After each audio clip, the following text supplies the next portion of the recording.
Hey mama, let's talk about the physical truth versus the spiritual truth while you're on a cancer recovery or cancer healing journey. So when we're going, when we're on this healing path, there's so many decisions to be made. And, when you're not in the cancer world, it's like, what should we have for dinner? Well, we could have this, but we had this last week. And, not to minimize, any of that, but when you're on a cancer healing journey, it's like, is this going to kill me or is this going to heal me? And it could be, whether it's like different healing protocols, supplements, different treatments, diets, exercise, like you name it, careers, relationships, all of it, right? So it can be very overwhelming, but I want us to ground that fear into like the physical truth and then the spiritual truth as we understand it. So, for example, if my spiritual truth was that in order for me to heal cancer, I have to heal by doing chemotherapy. Say that's, for example, my spiritual truth.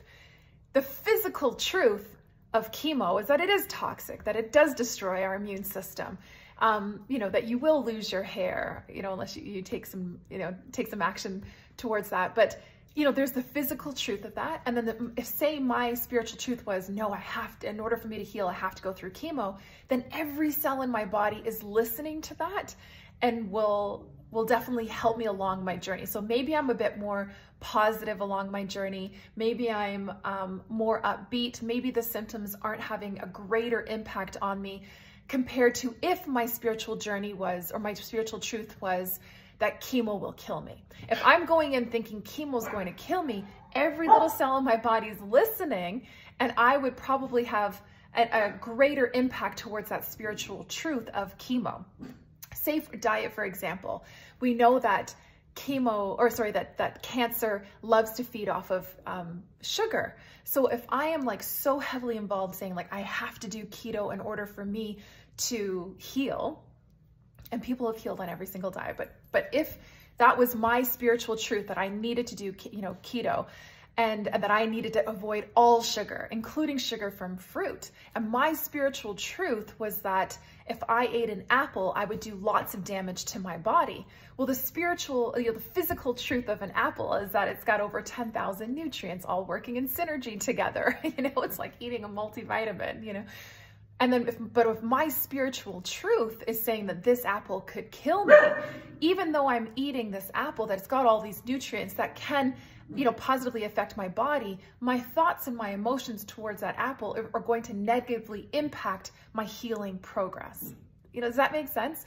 So, spirituality is not about being positive all the time. It's about being conscious of and aware of your spiritual truth. It doesn't matter that if it's the truth or not, but what's your spiritual truth? So when you're making decisions, which again can be so overwhelming, you can kind of ground yourself and be like, okay, well, this is the physical truth that I've been taught, or intuitively, this is what the truth that I feel is right. And then my belief around this as well. And then when you're making decisions, you can kind of apply, what's best suited for you. And this is how you can intuitively choose and apply your own holistic healing protocols, because, it's not a one size, fits all. It's not a cookie cutter approach to healing. When we're on this healing journey, we have to be conscious and aware of our own spiritual truth and how it's impacting our healing or recovery journey. All right, I hope this helps. Sending you loads and loads of love and big, big hug. Bye for now.